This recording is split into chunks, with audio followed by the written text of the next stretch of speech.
awful bad raining. I said, will you stop the rain till I can get back home? And then it can go ahead and rain. Got here, it wasn't raining, it was sprinkling. Came in, we had prayer, and it was so glorious. I left, wasn't raining, wasn't Christmas. Wasn't raining. My daughter wanted me to go to Waterford, pick her up some supper. So, as I was driving over there, the weather started calming down, and by the time we got home, this guy was all there. That shows you how much, when you follow him, how much he does more for you than what you ask. So I just wanted y'all to know that. Oh, man. Yeah. Thank you, Dave. Anybody else got a testimony or a revelation or maybe something they learned in the scriptures this week in their own studies? What you got, Mary? Let me turn up just a pinch more. Well, this may sound crazy, but as you know, I've been having a problem with toxins in my head. And it has been really something. And night before last, there was a lot of screaming and carrying on up there. Nate has been so wonderful. He's brought a trap. He's trying to trap it. Or them. There's more than one. And as it was probably about midnight, they were having, I don't know what, but I could hear one crying and crying up there. And then the other was screaming and they were knocking. I just hope my air conditioning and heating vents are still intact. But they were just carrying on. It was terrible. And I went to where I could talk right into the vents, and I just started rebuking it. And I was yelling into those vents, and I said, "You get out of my house. There you go. This is my house, not your house. You get out of here in the name of." And I did that for probably 10 minutes, and they left. Hallelujah. And it was quiet the rest of the night. I was able to go to bed, go to sleep. Now, say maybe that was coincidence, that happened. Abraham used to do that. Moses, both of them were. Abraham would rebuke the crows off the field so that his crops could grow. Yeah. Turned out the crows were actually sent by Yahsar'El to interfere with what he was doing, what Abraham was trying to build. You find that in the book of the Jubilees, or is that Yahsar'El? I think like Jubilees. Had crows at our house recently. I'm home alone, and I filled with darkness. I went outside and started rebuking the crows. Yeah. And they left. They went to the edge of the driveway, and I told them to leave again. And they left. Yeah. That's crazy, right? Yeah, no, it's not crazy. It's biblical. Yeah. It's biblical. I could just build the darkness, just like kind of cover the house. Yeah. And I looked out there. They'll come up to the door and walk, little noises. Sometimes they'll scratch on the door. It's crazy. Yeah. Yahsar'El got real mad when man discovered their authority through the law. Yeah, I know he did. Yeah, he got real mad. He was mad from the time he was kicked out. That authority is called grace. It's called unmerited favor. And it has always been on the men and women who fear you. Beginning, it's always been on them. And grace is not a new concept. It is something that came through the Word, made flesh, who is Yahusha. But as we know, Yahusha is the Aleph Tav, the beginning and the end. So yes, the Messiah gave unmerited favor to Abraham.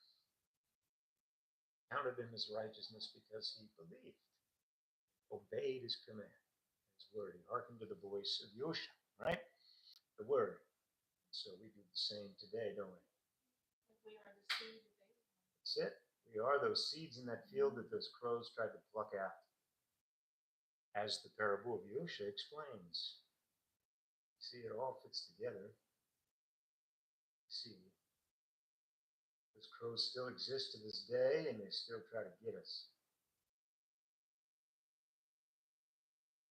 Be deeply rooted, friends.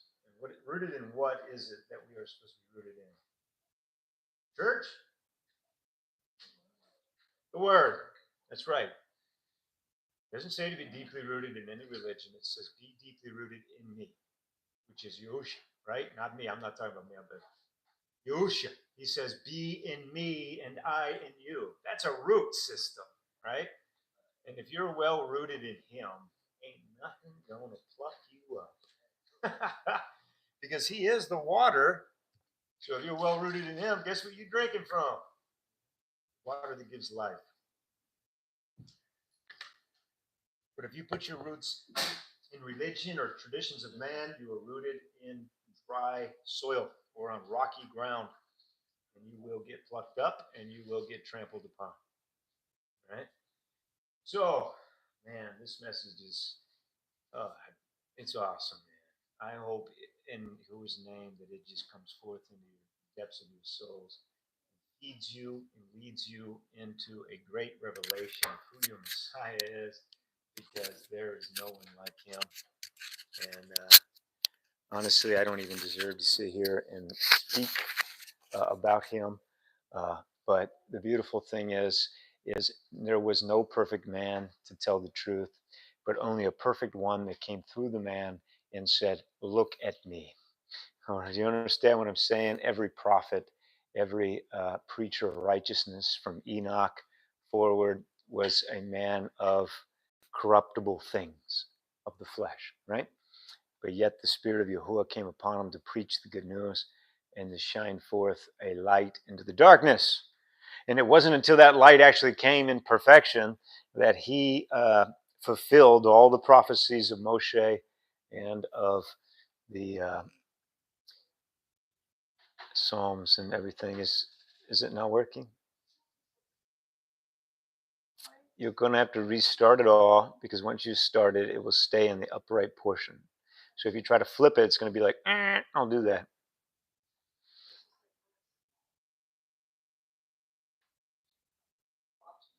That's weird. Is someone tech savvy that maybe could help her? I don't know. Oh, there's nothing to help? Oh, okay.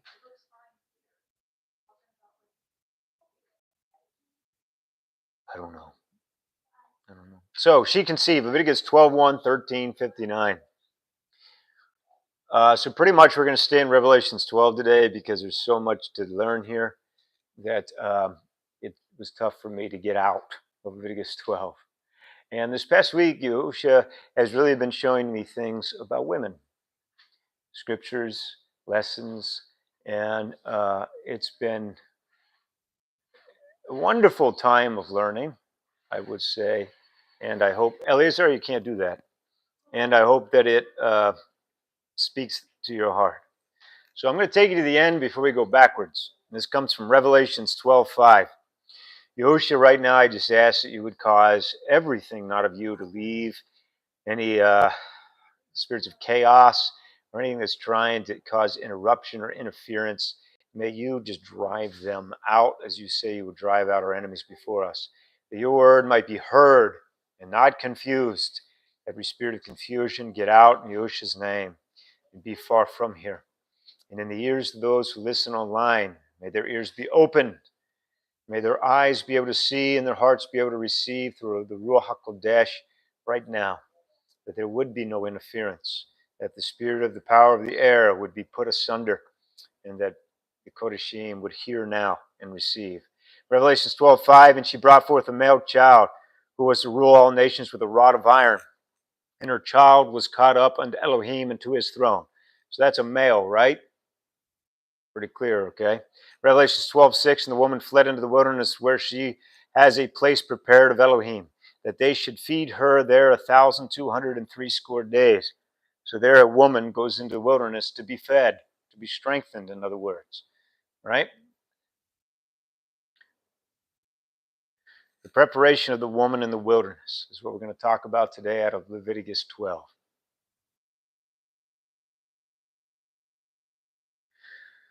We all know that Yahsar'El was in the wilderness at the time they received the Torah. We know that they were at Mount Sinai, right? And they went into the wilderness of sin, right, of Sinai. And then they received the oral covenant, and then they began to receive the Torah, the commandments, the judgments, and the instructions of Yahuwah, how they should cleanse themselves and become holy as he is holy, so that they can be preserved on the day of judgment and receive the inheritance that is to be given to them. Okay?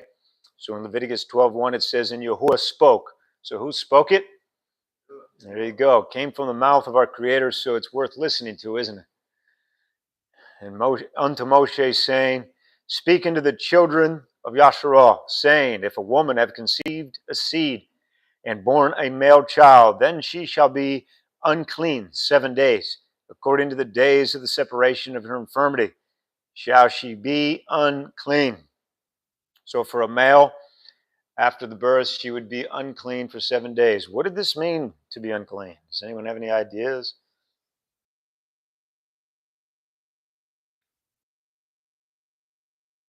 It's okay. It's all right. It'll all make sense by then. Leviticus 12:3, and in the 8th day the flesh of his foreskin shall be circumcised.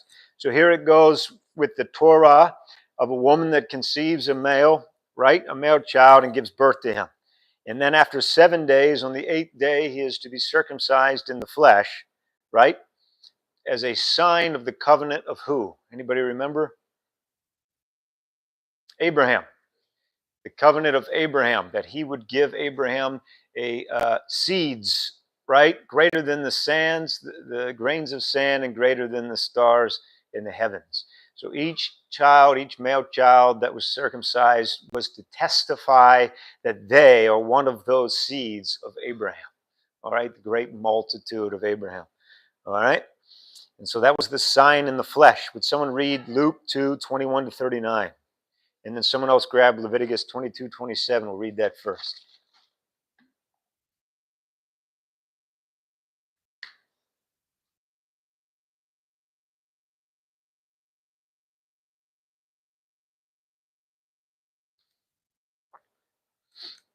Go ahead with Leviticus 22:27 if you have it.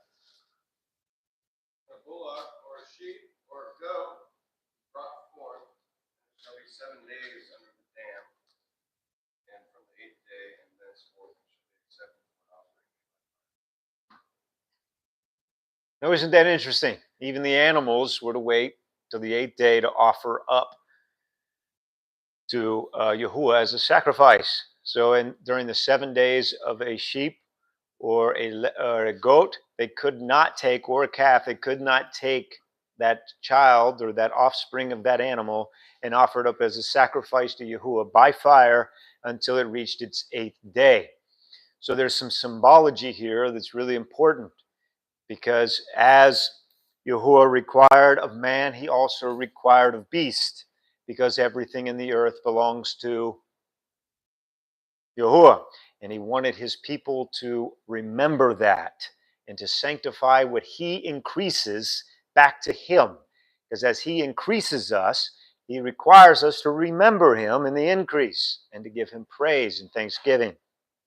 Okay? And then Luke 2:21-39.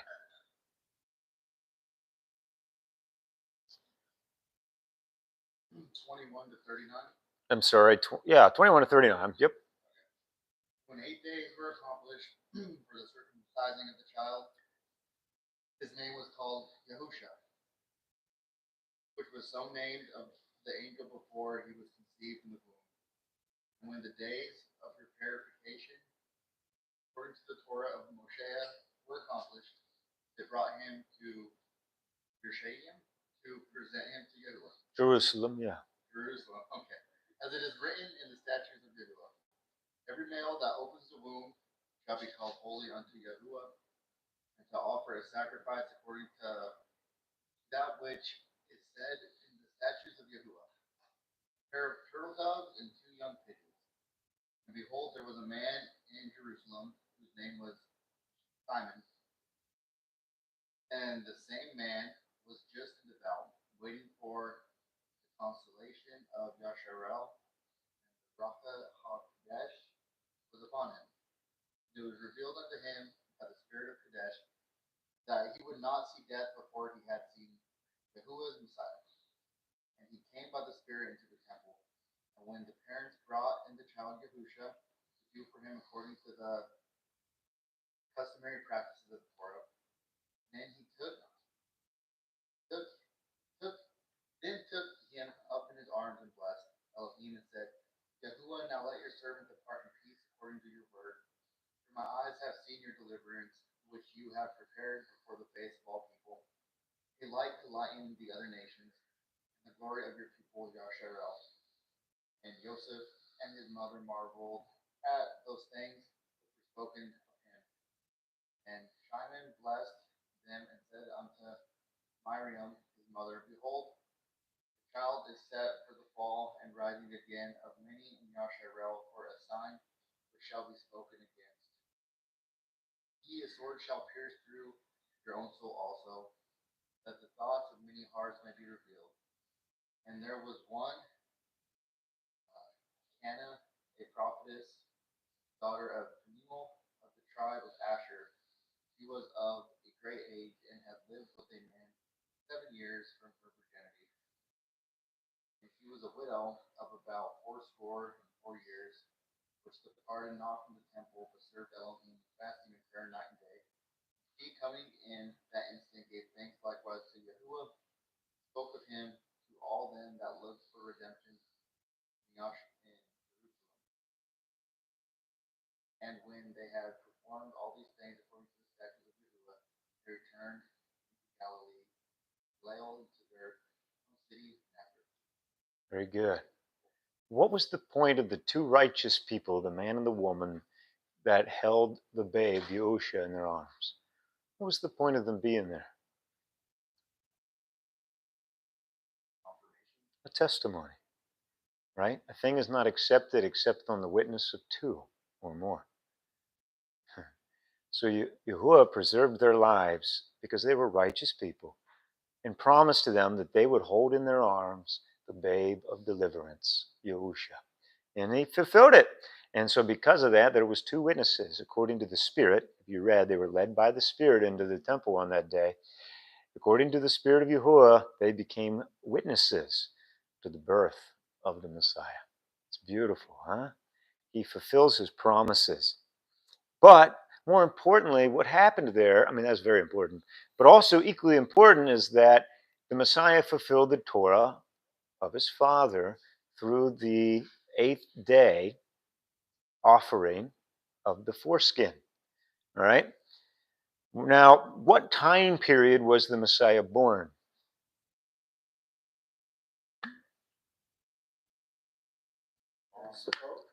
During Sukkot. How long is Sukkot, brother? 7 days. What happens on the 8th day of Sukkot? An atonement. What's required on the Day of Atonement? Blood. What happened to Yahusha on the Day of Atonement? What happens during the circumcision? They bleed. Here's the surface, and here's something deeper. The Messiah was born during the time of Sukkot to fulfill the Sabbath of Sukkot, where he came to dwell with us in a tabernacle, a temporary body. But even greater than that, on the 8th day, according to the Torah of his father, blood had to be offered on the Day of Atonement. And he shed blood first, right there, on the circumcision. And what is the image of circumcision to men? It is the circumcision of the heart. You see, Yahusha fulfilled the circumcision of the flesh, so that now, as we partake in him as our high priest, we circumcise our hearts, coming from all nations and tribes of people around the earth. In his fulfillment, we partake in his blood offering on that 8th day of atonement. And also atonement can also be looked at one day. Yeah. So Yahuwah tabernacles with us. Yeah. That's it. That's right, brother. That's it. Yahusha has always been the image of Yahuwah. No man has seen Yahuwah and lived. So then how did Abraham eat with him? When he visited his tent. It was Yahusha, right? Yes. How did Moshe and the 70 elders eat on the top of Mount Sinai with Yahuwah? It was Yahusha. All right, go back and reread that event in Sinai. It's pretty cool. Who sat upon the mount and delivered the Torah to all who would listen? Yahusha. And who did he draw up first? His disciples. Just like he did on Mount Sinai, just like he did with Abraham. He drew first those who loved him. Then he preached to all mankind. It's beautiful. So I'm just going to read what I wrote down here so I don't miss anything. Yahusha first kept the Shabbat of his father, Sukkot. Then he shed his blood through circumcision on the 8th day as a sign of the fulfilling of the Day of Atonement, where all mankind must be circumcised in the heart. He then walked the earth for how many years? 33. Let me show you something here. Leviticus 12:4. And she shall then continue in the blood of her purifying 33 days. She shall touch no hallowed thing, nor come into the sanctuary until the days of her purifying be fulfilled. How many days? 33. How many days did Yahusha walk upon the earth to purify his people? Days. Or sorry, years. How many years was he alive? 33. He was alive for 33 years. Now what's 33 plus the 7 days of purification? 40. 40 days. All right. Check this out. For 33 years, it was us who continued in the purifying by his blood, which represented the renewed covenant or doctrine of his Father. That comes out of Matthew 26:28 and John 6:47-71, if you'd like to check that out in your own time. It is believed that Yahusha remained with his disciples for how many days after his resurrection? What's Acts 1:3, Brother Ryan? I know you love the Acts. What's Acts 1:3? You always sit so far away, bro.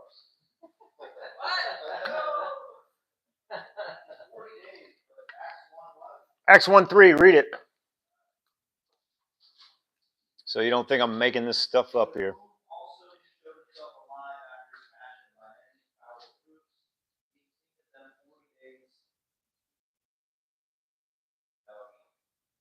The 7 plus 33 is 40. You see how Yahusha fulfilled this? He fulfilled every detail of his Father's law, of the Torah. The Torah according to a birth of a male. And he sanctified us and purified us through it. Because that was the whole point of this. Leviticus 12 is about sanctifying the woman. So now we need to know who the woman is, don't we? So as far as why all this was necessary in the literal sense of the word, if we go to this link here, let me open this up. I'm going to read down through this real quick. Okay, you can't see it. Let me do this. This is from a medical website called healthcare.utah.edu. All right? So the long story short of it, Dr. Jones, all over the world for hundreds of thousands of years that we have been humans, giving birth has been a very risky business. Until 100 years ago, 1 in 10 women died in childbirth. Of all the ways women met their death, giving birth was one of the most common. If they survived a difficult birth, they were often left weakened and anemic with trauma to their pelvic tissues. If their babies survived, they needed to successfully breastfeed, and there was no formula for babies. Mothers who found themselves barely alive had to also provide the milk for their babies to survive. Where did that come from? Where did the struggle of birth come from? Anyone know? Yeah, right on. Okay. It's Genesis 3:16. Okay. All over the world, there are cultural practices around this very delicate time after childbirth for the mom and the baby. In fact, we still use the word EDC, estimated date of confinement. What happened to the woman after she gave birth? She was confined, right? For 7 days. Then what happened after the 7 days? On the 8th day, who came to her house knocking? The priest. What was the priest there for? Circumcision. So she was confined for 7 days after the birth of the child. Didn't bathe, nothing, right? Remained with that child. Then came the priest knocking on the door on the 8th day to provide the circumcision. The woman did not leave her confinement for that. The priest would do a home visit. All right? Pretty cool, huh? Let's keep reading on. So the world called it estimated days of confinement, right? Estimated date of confinement as the term for the due date. But what is the confinement business? What do Chinese women do? I trained in obstetrics and gynecology at the Boston Lion-In. Lion-In was the term for the rest period for a woman after giving birth. And many obstetrical hospitals, how do you say that word? Anybody? Yeah, you guys screwed up too. Okay. All right, Brady, I'll take your, every time that word comes up, Brady, you have to say it, all right? And many have that phrase in their name. The laying-in period is what the Bible refers to, right? In the U.S. was anywhere from 2 weeks to 2 months, even for healthy women. And it was their confinement. Of course, this was the luxury for women of some financial means. Many women in the 1800s had no choice but to get up shortly after birth and take care of their baby, all the other children, and help out on the farm. Although most women were attended by other women in their family or assembly community and hopefully a skilled birth attendant, they didn't have 2 weeks or 2 months to stay in bed. Until World War I and World War II, women who gave birth in a hospital stayed in bed at the hospital for a week or so, recovering from the delivery. When hospital beds were needed for wounded soldiers, the time in the hospital was decreased from 2 weeks to 1 week to 4 days to our now present 48 hours. The good news is that the frequency of a condition called milk leg or blood clots in the leg from lying around that might have progressed to blood clots in the lungs dramatically decreased when women got up out of bed after birth. So what about those Chinese women and the practice of, quote, sitting the month? Women cannot go out. Family cannot come in. The guidelines are set up to help women restore their energy, balance to their bodies, and protect their babies. Women are not allowed to bathe or shower or go outside, drink cold fluid, or eat spicy foods. They cannot eat raw vegetables or fruits or drink coffee. No caffeine. All fluids have to go between room temperature or hot, and they have to bundle up and stay very warm. These practices have been noted in documents going back 2,000 years. Today's affluent Chinese women can go to special confinement centers, there's that word confinement again, and have all their ritual needs met for $500 a day. So we know that women are often exhausted and beat up after the birth of a child, especially the first one, the child that opens the womb. They're often exhausted, bruised, and battered down there. Their bladders don't work and their hemorrhoids hurt. And breastfeeding every 2 hours doesn't help with the sleep problems. About 70% of women have the baby blues in the first couple weeks of postpartum. In other words, they become depressed within the first few weeks of postpartum, right? And about 5% of women will develop postpartum depression. So what is good medical practice? Are you guys kind of seeing the Torah coming forth here in these medical practices? I hope so. The first 2 weeks are rocky. That's the time that moms are establishing their milk production and their feeding schedule. They need to drink a lot of fluids and eat balanced diet of whole grains, lots of fiber for that beat up bum, fruits, vegetables, and protein. They may continue taking their prenatal vitamins several weeks for iron replacement if they had significant blood loss. Iron-rich foods or iron replacement can be recommended. Ladies need a lot of rest. But as soon as they're comfortable after the cesarean or difficult, in other words, their Egyptian birth, or difficult delivery, they need to get up and walk around. This is important by and decreasing the risk of blood clots. Family can help by taking on the cooking and cleaning responsibilities in the home for the first 2 weeks, or maybe the first 2 months, or maybe 2 years. Well, 2 weeks at least. In the U.S., women are given an appointment to see their OB 6 weeks after the birth of a child. That 6-week idea was made up as the time by which women should have her pelvic organs back to normal. This is totally ridiculous. Planned by 6 weeks, new moms have either sunk or swum on their own. If they're suffering postpartum depression, they're already well into it. If they have bladder problems, they've been suffering for over a month. If they're not breastfeeding, they may be already pregnant because they can ovulate after 4 weeks. And 50% of women resume intercourse before their postpartum visit. All right? And so what I'm trying to show you all is modern day medicine wants to kill you. If we would go backwards to the way of the Torah, to the way that Yahuwah has designed for a woman to rest in her period of days, she would find herself strength, renewal, peace of mind, and restored to be able to go back to work in her household. But it does require what? The assistance of the tribe. Good job.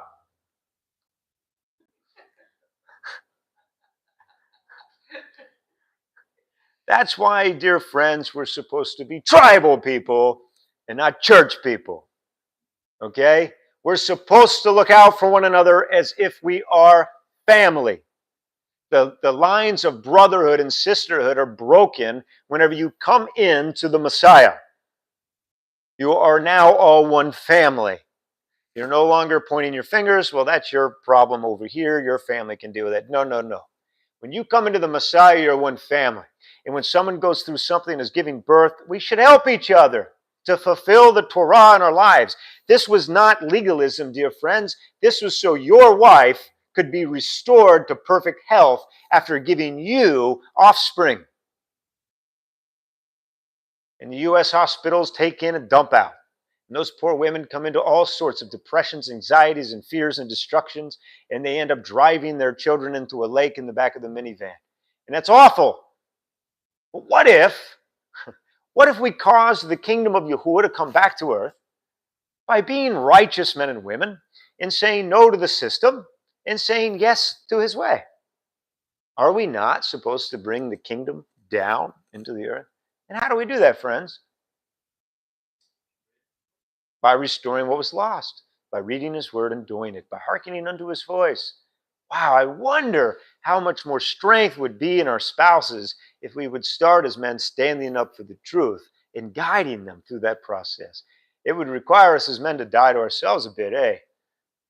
Because that's quite a long time for a woman to be on rest.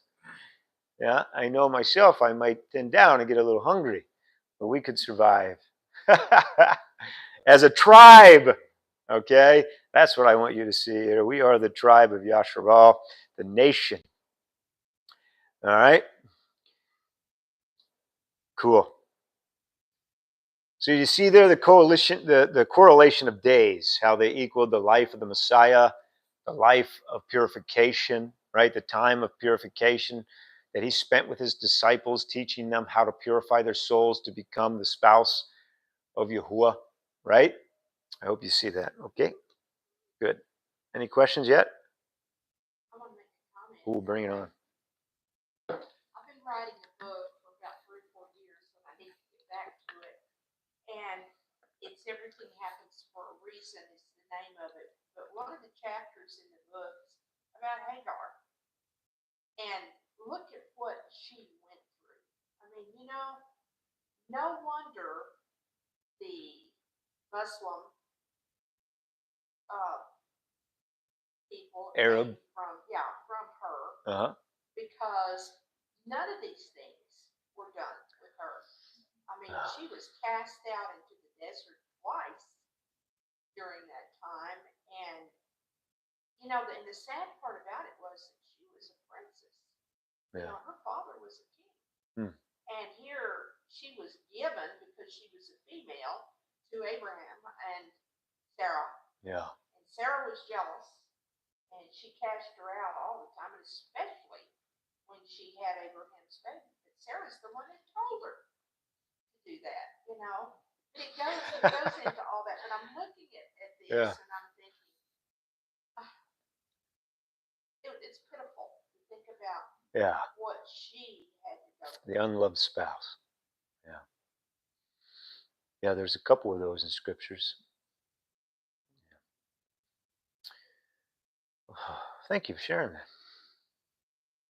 Leviticus 12:5, but if she bear a female child, then she shall be unclean 2 weeks. So the male was 7 days, females twice. Okay? as in her separation, and she shall continue in the blood of her purifying 66 days. How many days is that? I made it really easy. It's up there. Huh? 80 days. I made it really simple for you guys. 80 days. Hold on to that number. You ready? I got a question for you. How many days did Moshe dwell in confinement? What was the confinement of Moshe? Anybody know? When he was trying to give birth to a nation?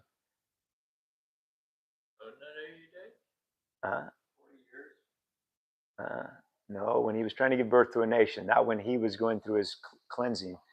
When he himself was trying to give birth to a nation.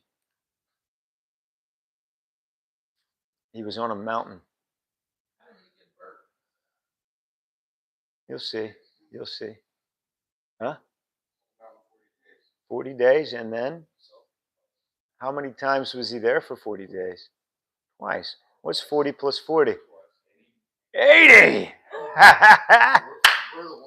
Oh, you're getting it! Oh no, you're ahead. Back up. Play dumb just for a minute, all right? Okay, let's back up. Don't get ahead. No, I'm just playing. If you get that revelation, hallelujah, Yahuwah, because only by the Spirit of Yahuwah can people see this, all right? Moshe was in confinement not once, but twice. He fulfilled 40 days, came down, and his spouse was adulterating itself, and so he had to go back up again. He had to perform the cleansing ritual of giving birth to a female child, which is the fulfillment of 80 days that he had to rest. Okay? So here's the question. Was Yahsar'El, his baby, a boy or a girl? It had to be a female according to the law of Torah, right? Because the fulfillment of the time of confinement had to be 80 days.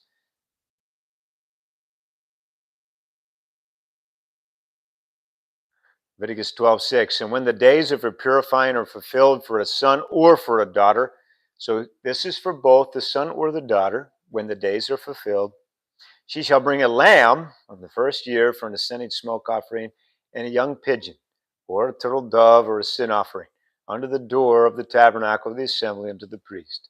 So now that she's finally purified, what was it that the woman would do at the end of her days of purification? Does anyone know? She would wash with water. She would go through I believe it's called a mikvah, right? Which is a cleansing of water. She would go have a bath and be cleansed by living water, right? Through a river or a stream or something that the water was flowing, right? Symbolizing the river of life as it flows. And it would cleanse her, all right? And so she now was cleansed, and she could come to the door of the tabernacle to present her offering. How many times was women invited to the door of the tabernacle? None. It was always the male. I want you to see how important this is to every woman's life.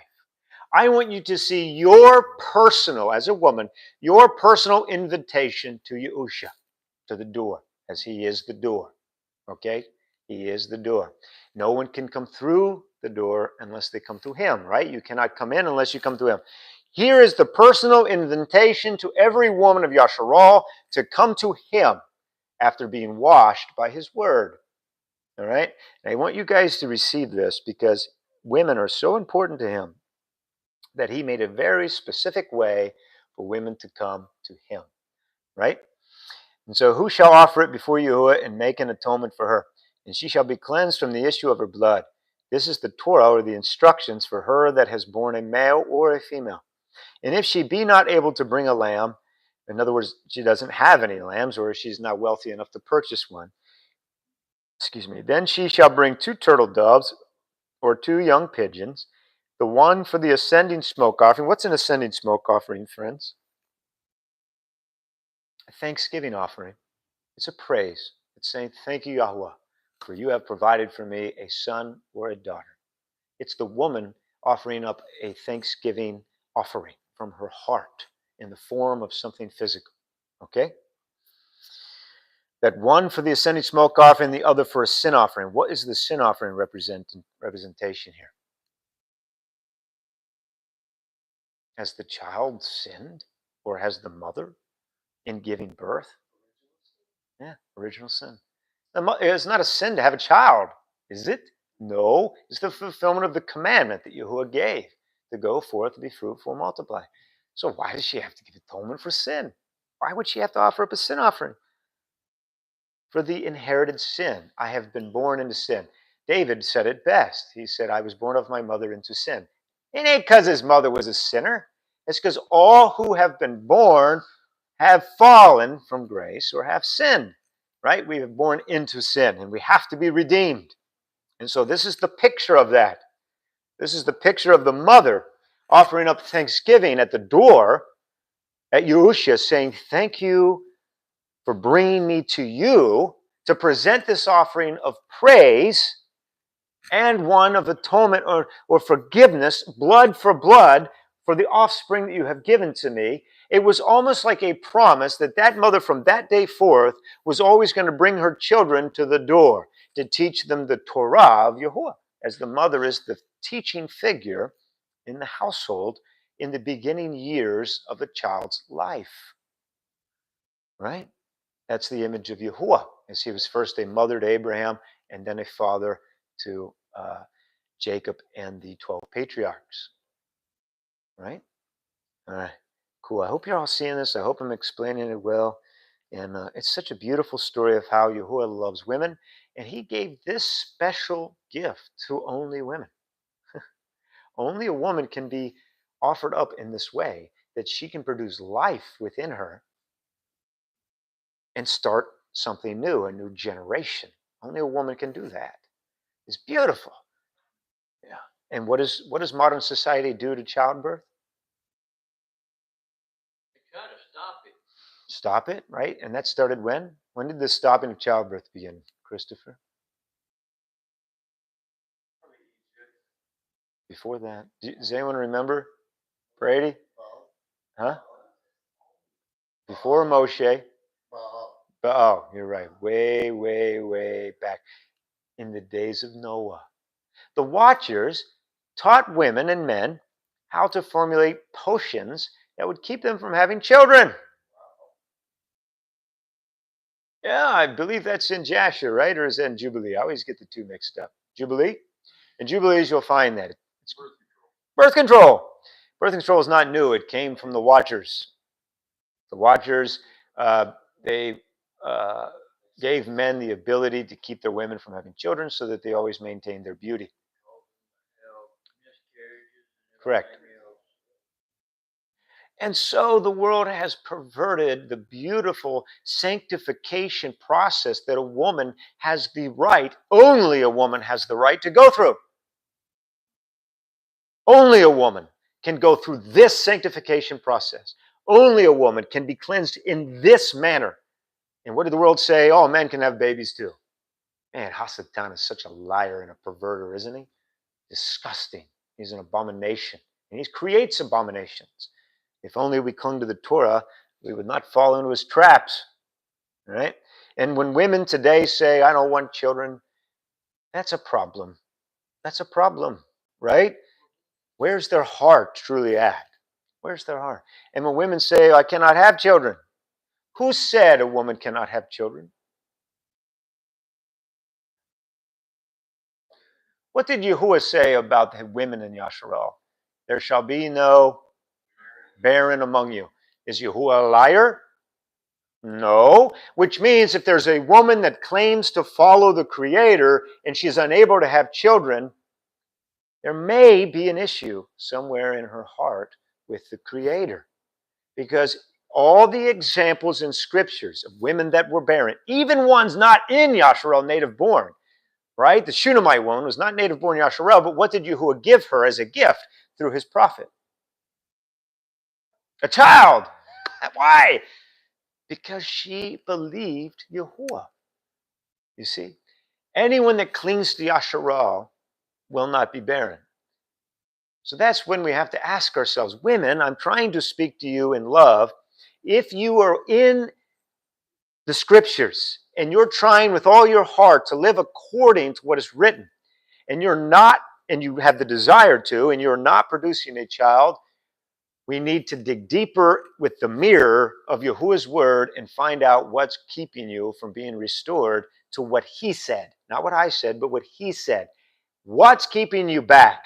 What was keeping back Rachel from having children when it was Rachel and Leah, right? Or was it Rebecca? Help me. Am I getting the names mixed up? It was Rachel and Leah, right? Rebecca was Isaac's wife. Yes. Rachel. What was holding her back? Because Leah already had, like 5 children by now, right? She was the unloved spouse. Leah was, and yet she kept reproducing.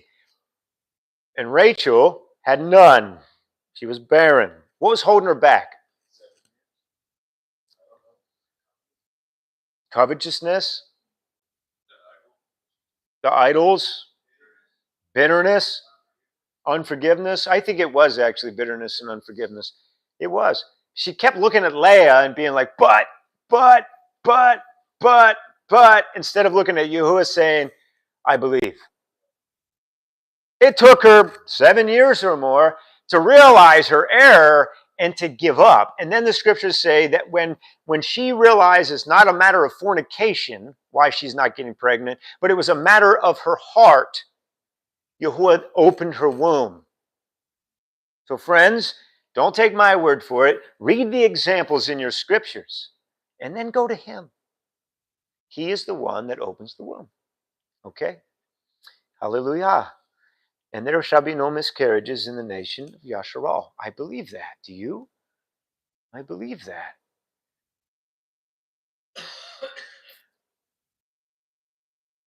Yeah. Here's another question for you. Have you ever wondered why a woman who gave birth needed an offering for kofar or ransom price of a life in sin? That's kind of the question we just answered, isn't it? Does anyone have any questions about the question or about the answer that we gave? Okay. That word kofar is that atoning word, and that is a price of a life, blood for blood. It's the image of the Messiah dying for us. It's just like so what it is for is just the fact that we have the nature, the sinful nature, right? Like, make up for the sinful nature that everyone's born with. There it is. That's right. Because we have passed from death to life. We are no longer partakers in wickedness. We are no longer habitual sinners because we have been reborn out of that sinful nature into the mind of Yahusha, into a lawful life, not a lawless life. We were lawless when we came into the revelation of the Messiah. The Messiah brought us back to his Torah, which he spoke while he was on earth. And so we went from being dead in lawlessness to alive in lawfulness to Yahuwah out of faith. Out of faith and a love for the Creator. Kind of like dedication. There it is. But then it's funny because, like Catholics, they baptize their babies. That's not. No, that's not it. It. Man-made traditions. And so awful too. Because not only do they twist the easy things to do, but they pervert men's minds and women's minds into thinking what they're doing is holy. And it's profane and vain. And Yahuwah's up there like, oh. And it's also a curse. Yeah, and it's a curse because they're partaking in traditions of man as if it was from Yahuwah. It's Babylon, it's confusion.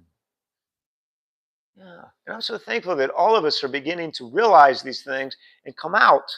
Because there's someone Jacob, that you need to tell the truth to. And there's someone Sierra, that you need to show the truth to. And you, Roy, and all of us, right? We're all apostles. We're all sent ones. That's what apostle means, sent ones. When you go to work, guess what you are? A sent one. We're also disciples. Yeah, and disciple makers, right? We're also disciples. Yeah. We're both. What did Yahusha say? The disciple was greater than the rabbi, right? Nope. It was a trick question. Because that's what some people out here think. They think that they're greater than the rabbi because they disregard the rabbi's words. They've added to the rabbi's words. That's them elevating themselves above the rabbi, y'all. Don't do that. The rabbi is still greater than us. And that's why we heed his words. Okay? All right, hallelujah. The disciple learned from the apostle learned from the rabbi. So here's some, yeah, I'm sorry. Yeah, bro. That's it. There is only one teacher. Who is it? Yahusha. That's right. All I'm doing is pointing you to him. I want you to take what I show you today and eat it with him. Go dine with him, right? I'm not here to feed you. I'm here to point you to the food, his flesh and his blood that you might eat and drink and have life, right? There it is, brother. Hallelujah.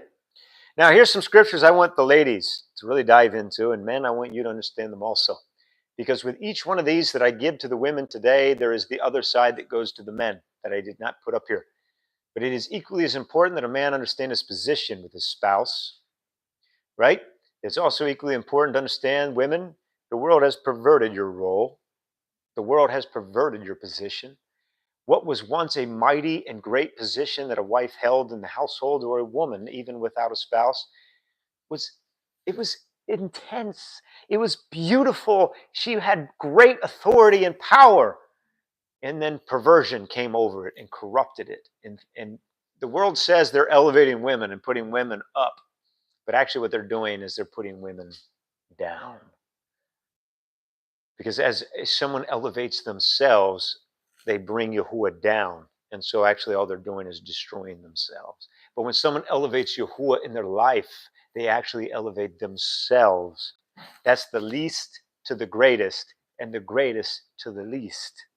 All right? Yeah, hallelujah. So here's some scriptures for you. I think it's Timothy.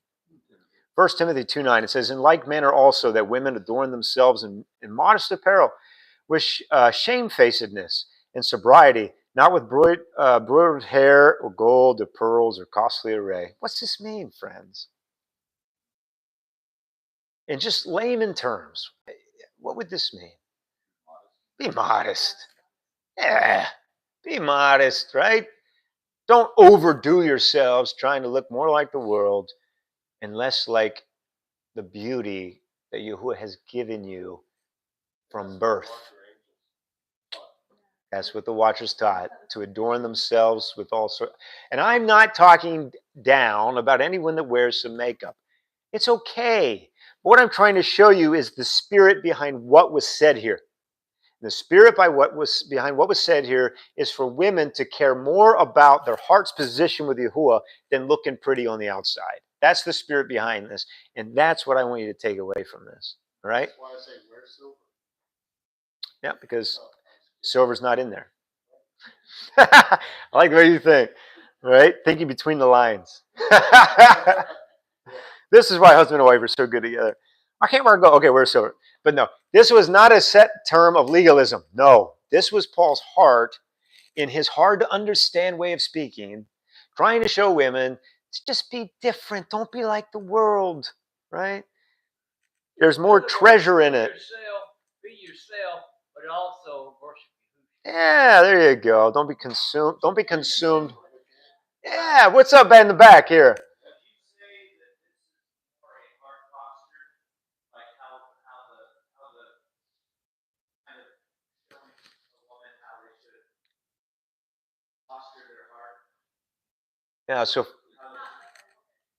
So for the online viewers, Ryan asked the question. He said, would this be more of a heart posture, heart posture of what's truly on the inside coming out? And yes, I totally agree. Because once a woman comes into knowing Yahusha, she cares less about the outside look and more about the inside. That's the truth, right? It doesn't mean she can't look beautiful for her husband anymore. Nope. Pooey on that. She can still look beautiful for her husband. It just means that her heart is beginning to change. So the evidence is what's on the outside. Isn't that what the Messiah said? And the more you change on the inside, the light inside There you go. Become. Yeah, that's good, David. In Yahusha's eyes, you are beautiful. There it is. That's it. And who truly matters? Your husband's opinion or Yahuwah's opinion? Good. That's right. Too many women put their hope in their husband's opinion of them. Really, a lot of times it's not for your husband. No. It's for competition. Yeah, that's true, sister. You're not trying to impress your husband. You've already got him. He's bound by the Torah to love you for the rest of his life. If he fears Yahuwah. Right? He's bound by the Torah to love his spouse and care for his spouse and nurture his spouse until he dies. So you're trying. Either way. Yeah. But right. Here to love one another, because marriage is a very special thing between a man and a woman. Yes, it is. It's sacred. Very sacred. Yeah. And Yahusha wants you to stay married. He does not like divorce. That's right. That's right. He says in the beginning there was no such thing as divorce. Read his words. He said in the beginning there was no such thing. But a divorce decree was given to Moshe because of your hard heart. The man's hard heart, not the woman's. The man's. The man becoming so hard-hearted against his wife that he refused to care for her, nurture her, and love her. So men, you have to keep your heart soft towards your wife, no matter what. Be willing to forgive a cajillion times cajillion every 5 seconds of every day. 37 years.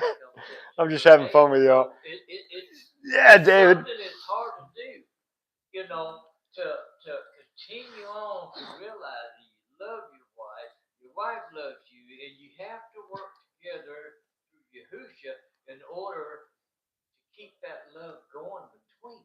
That's great. Now here's some very unpopular scriptures. You ready?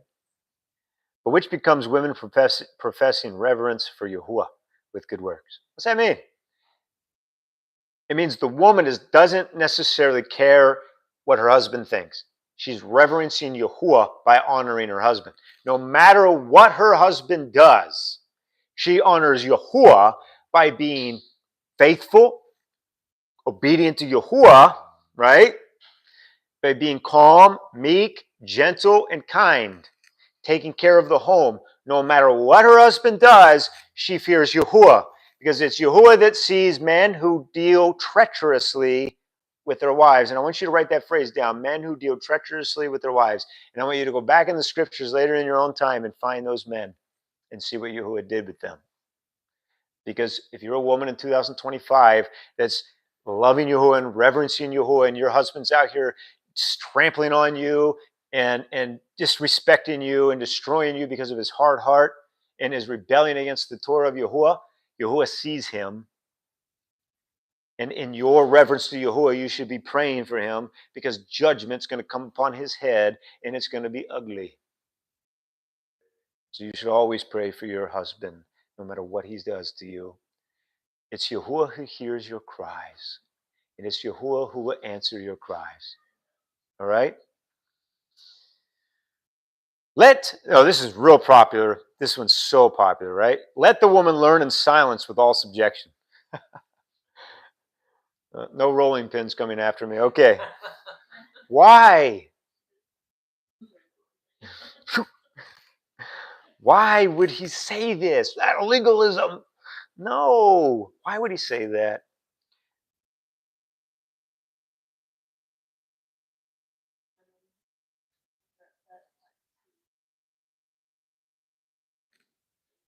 They disrespect all that's going to come out in that moment of disrespect. Yeah. If you look at it too from a worldly view, it's like I've taught anger management so many times, and the whole thing about that is walk off. You're taught, don't turn the fire up under the boiling pot. Zip your mouth, walk off. And boy, that's hard to do when you're, with your husband and all of this is going on. But the whole thing about it is that it works. You can just not. And it's not just for the women, it's for the men too. Because if you get mad, you know you're going to say things that's going to hurt them deeply. So it's best to remain silent, turn around, walk off, cool off, and come back and have it. This is specific though to learning, and I want to stay on track. This is for a woman learning with all subjection and silence. This is very important. This is vital for a woman's walk with Yahuwah. Okay, very vital. Did you have something, Ryan? Along with what everyone said Uh huh. for men, it would help if they were reading this correctly, help prevent words being weaponized. Words being weaponized. Vain words. Who did Yahuwah give authority to cancel vain words for their spouse and for their daughters? The man, the head of the household, whether the father or the husband, they can be found in the book of Numbers. Yahuwah did this, guys. Don't kill me, all right? I'm just the messenger. Just the messenger.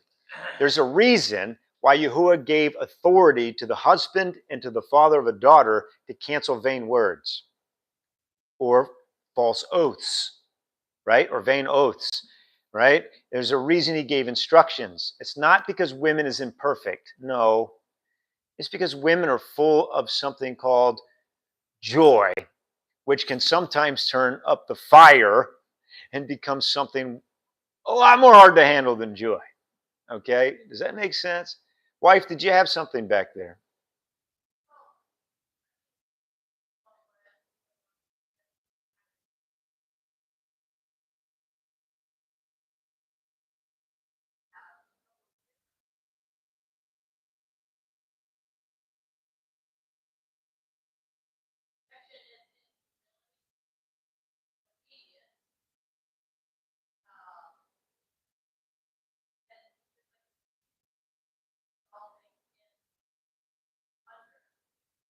Yeah.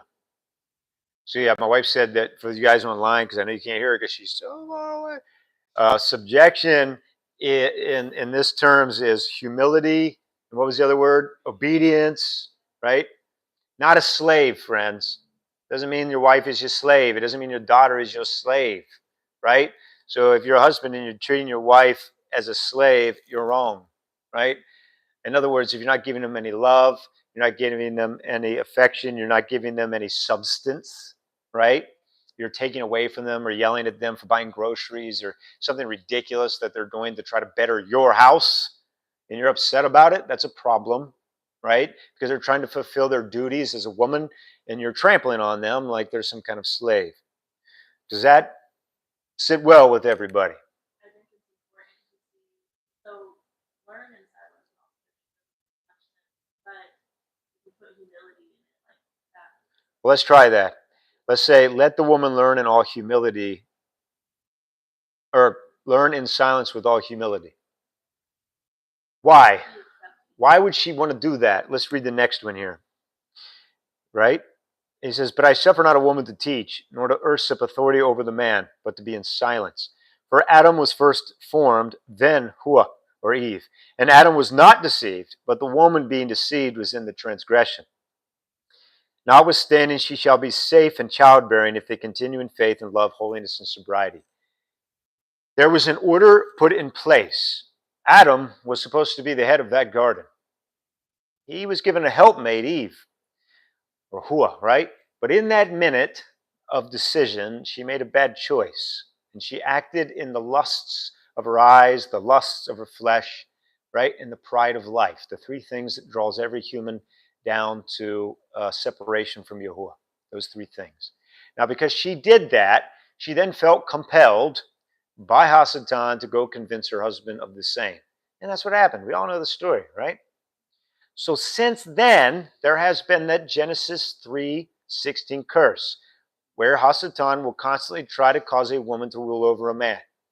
So, as men of Torah and of the testimony of Yahusha, we reestablish the order set by Yahuwah, right? Not our own thinking, of Yahuwah, where a woman is walking in humility and reverence to Yahuwah alongside her helper, her husband, her provider, her strength, her head, not her enslaver, right? And together they fight Hasatan, understanding that Hasatan comes to the woman to attempt to convince her in her hours of strength, weakness, in her hours of weakness. Okay?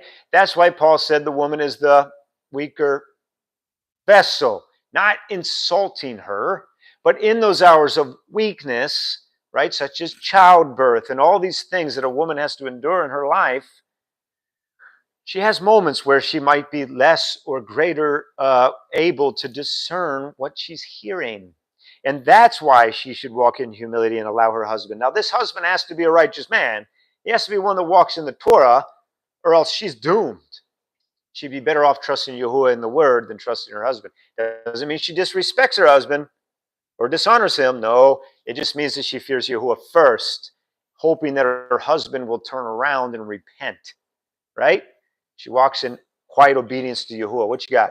Two things. One, the birth control potion is Yahsar'El 2:19. Yahsar 2:19 is the birth control potion, all right? And second thing is tying that into us being women. When we marry Yahusha, and it's become the bride of Yahuwah, he is our head, and that's why, Bingo. That's good. And for your online viewers, Brady said, in our weakness, he is strong because of that relationship as a bride and bridegroom, right? And that relationship with him, we walk in humble obedience to Yahusha, right? Keeping and guarding his word. And he is our head, so he guards us, right? And he provides for us just like a husband should be providing for his household, all right? And then that last statement there, 1 Timothy 2:15, notwithstanding, we shall be safe in childbearing. She shall be safe in childbearing if they continue in faith, love, and holiness with sobriety. This is Leviticus, my dear friends. This is Paul teaching Leviticus right here. Okay? Leviticus 12. Through her childbearing, what did she have to do? She had to draw close to the door of the tabernacle. Still the same today. In your childbearing, you're drawing close to Yahusha. It's that kind of moment, isn't it? It is that kind of moment, right?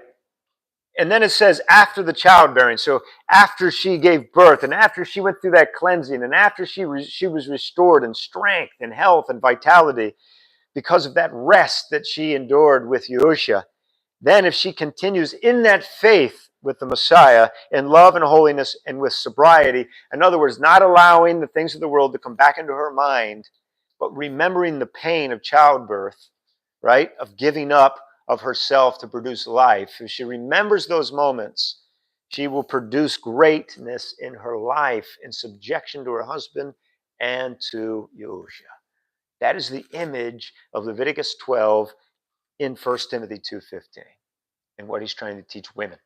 Not legalism, not being slaves, none of that. Paul was trying to teach Leviticus 12 in 1 Timothy 2. All right? And yes, he's very complex because he was a master of the Torah, and the people he was speaking to had some kind of understanding of the Torah, whereas we don't because we were fed the lies of our fathers, a bunch of vain Christian religious junk. And now the Torah was so foreign to us that when we read Paul, we're like, whoa, that's weird. That's legalism, right? I have a question Yeah. on women not teaching. So it's talking about, because I've heard that a lot, that in all says women shouldn't teach. But Shouldn't it's teach more who? your husband. Let's be specific. Women shouldn't teach men. Who's supposed to teach the younger women? The experienced women. Yes, women should teach women. And that's why we're so blessed to have Mary with us, because she's been through hell.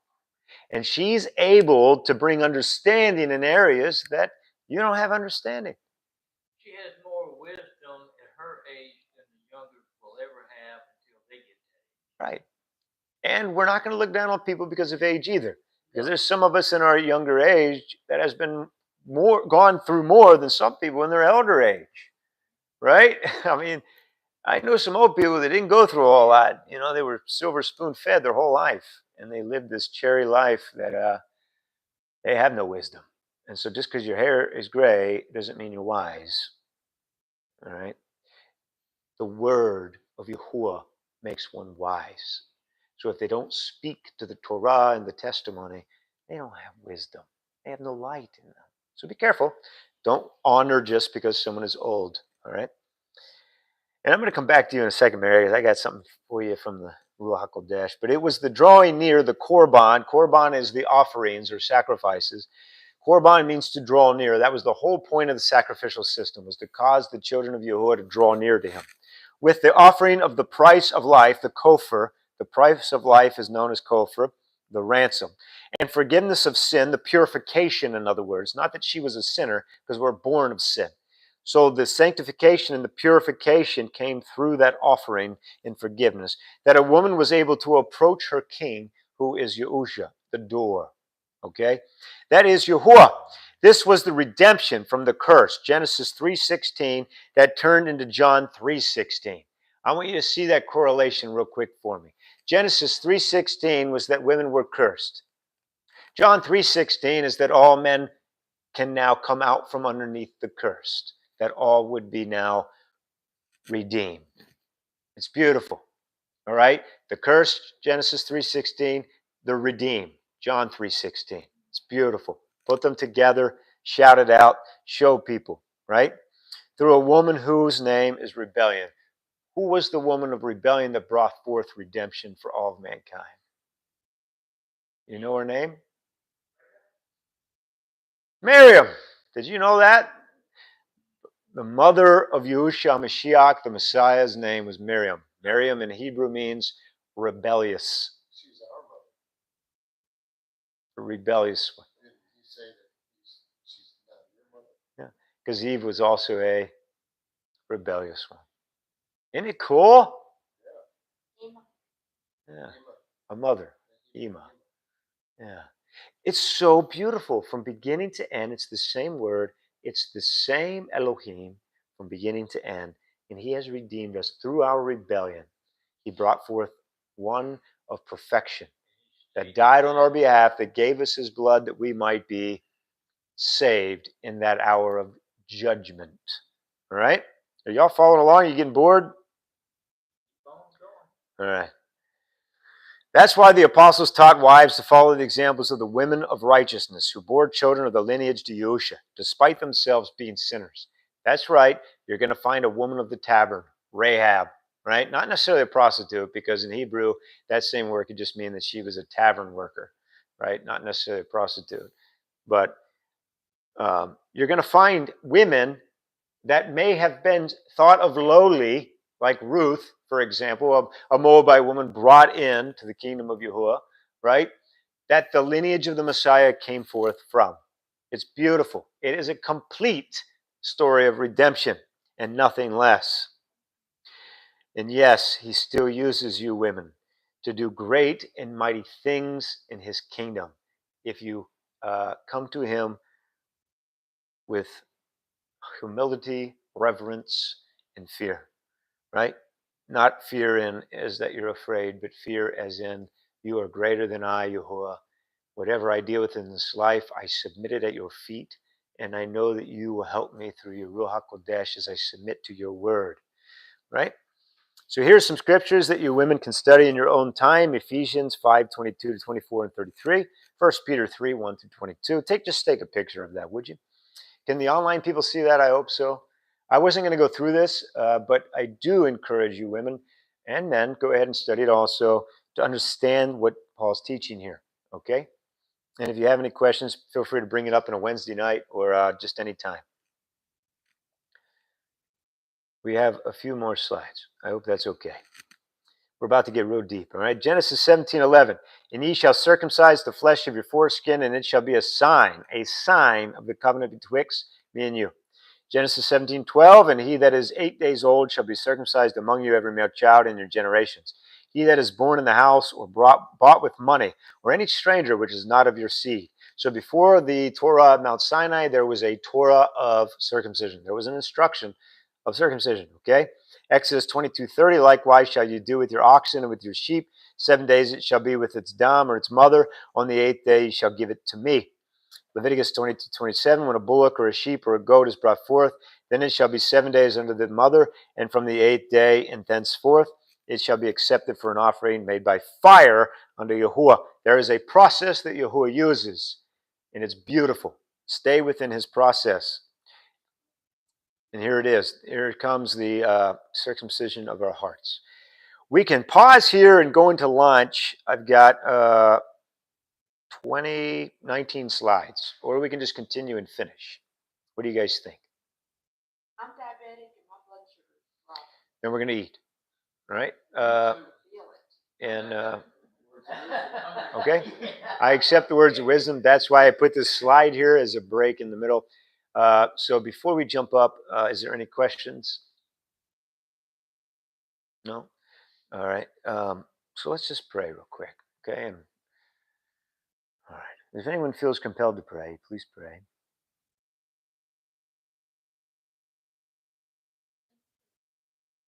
This time before this group, I put this thank you for the heart of women to show us for all that are online. That we have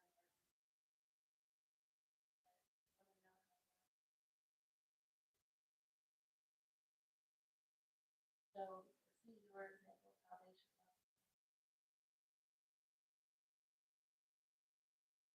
Pray for a blessing over our food, nourishment of our body, Yahusha's name.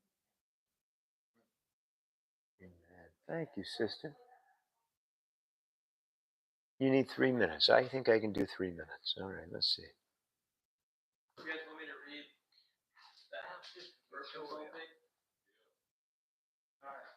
And it says, "For in those days the sons of men began to transgress against Elohim, and to transgress the commandments which he had commanded to Adam, to be fruitful and multiply in the earth. Some of the sons of men caused their women to drink a draught that would render them barren, in order that they might retain their figures, and thereby their beautiful appearance might not fade.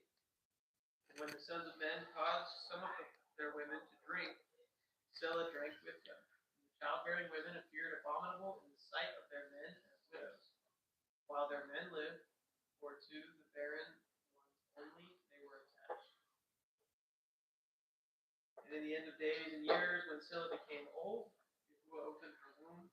She conceived and bore a son, and she called his name Cain, which is the grandson of Cain. Yeah.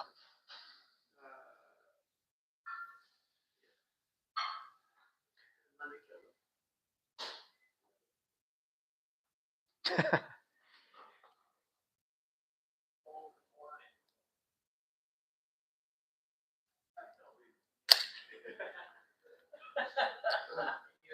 Thank you, online viewers, for being with us. We're going to come back online and we're going to talk about the circumcision of the heart and how that plays into Leviticus 12 and all throughout Scripture from beginning to end. I hope you'll join us, and I will put up the thing. I think it'll probably be around 3 o'clock. I don't know what time it is right now.